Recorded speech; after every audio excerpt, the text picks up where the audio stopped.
हिवाळ्यात सगळ्यांना थंडी वाजते, मात्र असे काही लोक आहेत ज्यांना इतरांपेक्षा अधिक थंड वाजते.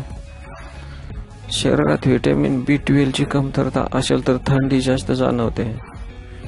शरीरात पाण्याची कमतरता असल्यास थंडी जाणवते. पुरेशी न झोप घेतल्यास लोकांना थंडीचा त्रास जाणवतो. थायरॉइडची समस्या असलेल्या लोकांना थंडी जास्त जाणवते. वजन कमी असल्यास थंडी जास्त जाणवते.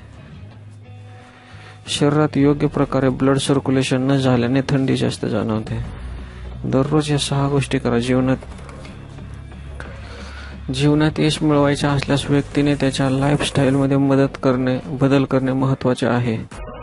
सकाळी सूर्योदयापूर्वी उठणे, सकाळची वेळ ही शांततेची असते, यावेळी ध्यानधारणा करणे. जीवनात जे काही साध्य करायचे आहे त्यानुसार ध्येय निश्चित करा. अपयशाला घाबरू नका. दररोज काहीतरी नवीन शिकण्याचा सच्चा प्रयत्न करा. चुकांमधून शिका, घाबरून जाऊ नका, पूर्णपणे मान्य करा. इतरांना मागे टाकण्याऐवजी स्वतःची स्पर्धा करा आणि ध्येय गाठा.